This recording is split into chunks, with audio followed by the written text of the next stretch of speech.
ബംഗ്ലാദേശിൽ യൂനൂസ് സർക്കാരിനെതിരെ വീണ്ടും അട്ടിമറി നീക്കമെന്ന സൂചന. സൈന്യം അടിയന്തര യോഗം ചേർന്നു. യൂനൂസ് സർക്കാരിനെ പുറത്താക്കി ഭരണം പിടിക്കാനാണ് നീക്കമെന്നാണ് റിപ്പോർട്ടുകൾ. യൂനൂസ് രാത്രിയോടെ രാജ്യത്തെ അഭിസംബോധന ചെയ്യും. വിശദാംശങ്ങളുമായി ഗൗതം അനന്തനാരായണൻ ഡൽഹിയിൽ നിന്നും ചേരുകയാണ്. ഗൗതം, ബംഗ്ലാദേശിലെ പുതിയ രാഷ്ട്രീയ സാഹചര്യങ്ങൾ ഏത് തരത്തിലാണ്?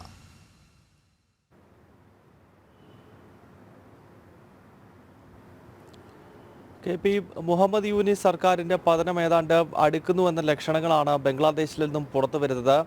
ഒരു ഘട്ടത്തിൽ നമുക്കറിയാം, ഷെയ്ഖ് ഹസീനയെ അധികാരത്തിൽ നിന്നും താഴെ ഇറക്കിയ ഇസ്ലാമിസ്റ്റ് ഭീകരശക്തികൾ അവർ പിന്നീട് മുഹമ്മദ് യൂനിസിനെ ഫ്രാൻസിൽ നിന്നും വിളിച്ചു വരുത്തുകയും നോബൽ ജേതാവ് എന്ന നിലയിൽ ഇദ്ദേഹത്തെ പിടിച്ച് രാജ്യത്തിൻ്റെ ഇടക്കാല ഭരണാധികാരിയാക്കുകയും ഒക്കെ ചെയ്തു. പക്ഷേ അതിനുശേഷം ഒരു ഭരണ പരാജയം ബംഗ്ലാദേശിൽ നിലനിൽക്കുകയും ജനരോഷം ഇയാൾക്കെതിരെ അതിരുകടക്കുകയും ചെയ്തു. അങ്ങനെ വ്യാപകമായ പ്രതിഷേധം നിലനിൽക്കുന്ന ഘട്ടത്തിൽ സൈന്യം ചില നടപടികൾക്ക് ശ്രമിക്കുന്നുവെന്നാണ് ദേശീയ അന്താരാഷ്ട്ര മാധ്യമങ്ങൾ റിപ്പോർട്ട് ചെയ്തത്. അതായത് ഇന്നലെ ഒരു നിർണായകമായ യോഗം കരസേനാ മേധാവി, പട്ടാള മേധാവിയുടെ നേതൃത്വത്തിൽ ധാക്കയിൽ ഈ സൈനിക ആസ്ഥാനത്ത് നടന്നു. അതിൽ ഏതാണ്ട് 5 ലഫ്റ്റനന്റ് ജനറൽമാരും അതോടൊപ്പം തന്നെ മറ്റ് മുതിർന്ന സൈനിക ഉദ്യോഗസ്ഥരും വിവിധ ബ്രിഗേഡുകളുടെ കമാൻഡർമാരും എല്ലാം ഈ യോഗത്തിൽ പങ്കെടുത്തുവെന്നാണ് മനസ്സിലാക്കാൻ സാധിക്കുന്നത്.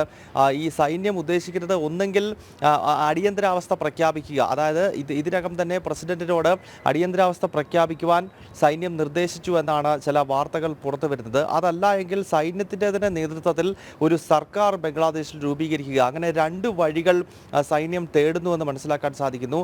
എന്തായാലും ഇത്തരമൊരു വലിയ അനിശ്ചിതത്വത്തിൻ്റെ കാർമേഘങ്ങൾ നിറയുന്ന ഘട്ടത്തിലാണ് ഇന്നിപ്പോൾ രാത്രി ബംഗ്ലാദേശിനെ അഭിസംബോധന ചെയ്യുമെന്ന് മുഹമ്മദ് യൂനിസ് വ്യക്തമാക്കിയിട്ടുള്ളത്. ഒരു ഭാഗത്ത് ഈ വിദ്യാർത്ഥികൾ, അതായത് നേരത്തെ മുഹമ്മദ് യൂനിസിനെ വിദേശത്ത് നിന്നും കൊണ്ടുവന്ന് സ്ഥാനത്തേക്ക് ഇരുത്തിയ അതേ വിദ്യാർത്ഥി സംഘടനകൾ തന്നെ ഇപ്പോൾ ഇയാൾക്കെതിരാകുന്നൊരു സാഹചര്യവും അവിടെ നിലനിൽക്കുന്നുണ്ട്. അങ്ങനെ ബംഗ്ലാദേശിലെ സാഹചര്യങ്ങൾ ഒരു ഇടവേളയ്ക്ക് ശേഷം വീണ്ടും കലുഷിതമാകുന്നുവെന്നാണ് പൊതുവെ പുറത്തു വരുന്ന റിപ്പോർട്ടുകൾ. കെ.പി. ഡൽഹിയിൽ നിന്നും ഗൗതമാണ് വിശദാംശങ്ങൾ നൽകിയത്.